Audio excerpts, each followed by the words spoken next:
Volume 3, Chapter 293, 3rd of October, 1945. Farewell to the Women Disciples. The reverential aspect of Missachi is shown the following morning, when he makes the pilgrims go the first miles on the camels after adjusting their loads, turning them into comfortable cradles for the inexperienced riders. And it is quite funny to see dark or fair-haired heads emerging from the bundles and cases, with long hair reaching down to the men's ears, or tresses showing through the women's veils. As the camels are moving very fast, the wind now and again blows back the veils, and the bright golden hair of Mary Magdalene or the milder fair hair of the Blessed Virgin shines in the sunshine, while the dark or brown-haired heads of Joanna, Syntyche, Martha, Marcella, Susanna, and Sarah show indigo or dark bronze reflections, and the gray-haired heads of Elisa, Salome, and Mary Clopas seem to be sprayed with silver dust in the clear warm sun.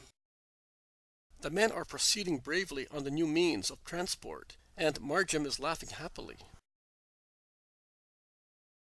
They realize that the merchant's statement is true, when, turning round, they see Basra down in the valley, with its towers and high houses in the labyrinth of the narrow streets. Low hills appear to the northwest. The road to Ira runs at their feet. The caravan stops to let the pilgrims dismount and part. The camels kneel down with remarkable pitching, which makes more than one woman scream. I now see that wisely the women had been fastened to the saddles with belts. The women are somewhat stunned with so much rolling, but they are well rested.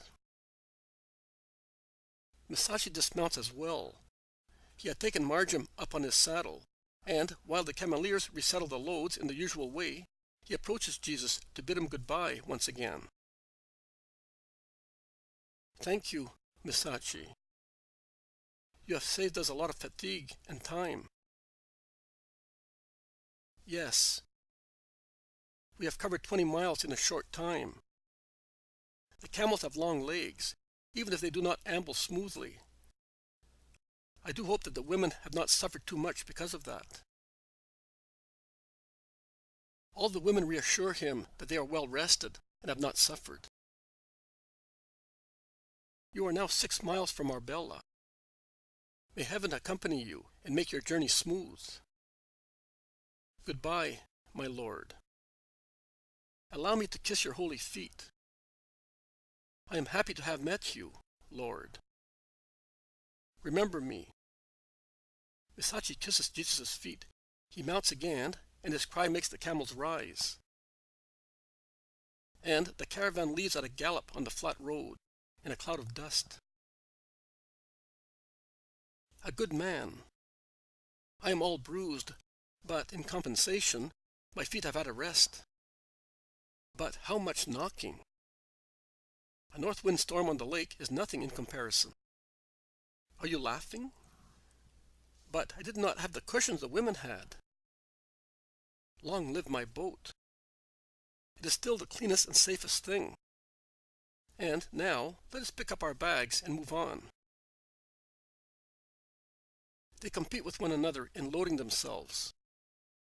The winners are those who will be staying with Jesus, that is, Matthew, the Zealot, James and John, Hermastius and Timoneus, who take everything to spare the 3 who will be going with the women, or rather the 4, because there is also John of Endor, whose help must be very relative, owing to the poorly state he is in.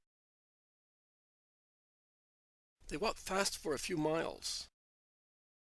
When they reach the top of a low hill, which acted as a screen to the west, a fertile plain appears, surrounded by a ring of hills, which are higher than the one they met previously, and in the middle of the plain there is a long isolated hill. There is a town in the plain, Arbela. They descend and are soon in the plain. They proceed for a little while. Then Jesus stops, saying, "This is where we part. Let us take our food together, and then we shall part. This is the crossroad to Gadara. You will take that road. It is the shortest one, and before evening you will be in the territory watched over by Chuza." There is not much enthusiasm. but they obey. While taking their food, Marjam says, "Well, it is also the moment to give you this pouch. The merchant gave it to me when I was in the saddle with him. He said to me, 'You will give it to Jesus before parting from him, and you will tell him to love me as he loves you.' Here it is. It was heavy here in my tunic. It seems to be full of stones. Let us see. Money is heavy. They are all curious." Jesus undoes the tin twisted leather strips which fasten the pouch made with gazelle leather, I think, because it looks like chamois leather, and empties its contents on his lap. Some coins roll out, but they are the least. Many small bags of very fine byssus roll out as well, little bundles tied with a thread. Beautiful hues shine through the very light linen tissue, and the sun seems to light a tiny fire in each little bundle, as if they were embers under a thin veil of ash. What is it? Undo them, Master.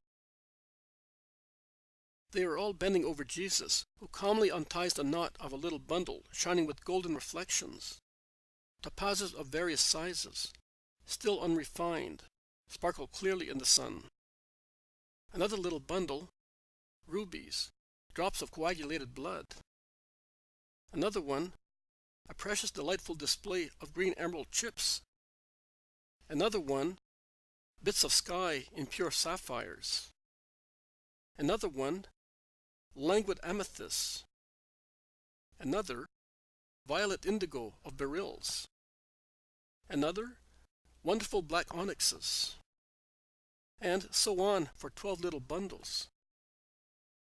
In the last one, the heaviest, a golden sparkling of chrysolites, there is a small parchment, for your rationale of true pontiff and king.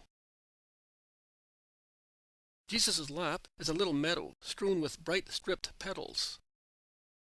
The apostles plunge their hands into that light, which has become many-colored matter. They are bewildered. Peter whispers, "If Judas of Kerioth were here." "Be quiet. It is better that he is not," says Thaddeus resolutely. Jesus asks for a piece of cloth to make one parcel only of the stones, and he is pensive while the others continue commenting. The apostles say, "That man was rich indeed," and Peter makes everybody laugh, exclaiming, "We have been trotting on a throne of gems. I did not think I was sitting on such splendor. I wish it had been softer. What will you do with it now?" "I will sell it for the poor." He looks up at the women, smiling. "And where will you find a jeweler here who can buy those things?" "Where?" "Here.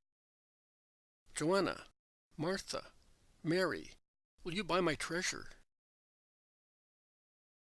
The three women, without even consulting with one another, say, "Yes," impulsively. But Martha adds, "We have little money here." "You will let me have it at Magdala at the new moon." "How much do you want, Lord?" "For myself, nothing. For my poor, very much." "Give me it." "You will have very much," says the Magdalene, and she takes the purse and conceals it in her breast. Jesus keeps only the money. He stands up. He kisses his mother, his aunt, his cousins, and then he kisses Peter, John of Endor, and Marjam.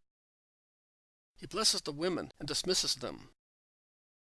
And they go away, looking back now and again, until they disappear round a bend. Jesus goes with the rest towards Arbela. It is only a small group now, only 8 people in all. They walk fast, without speaking, towards the town, which is becoming closer and closer.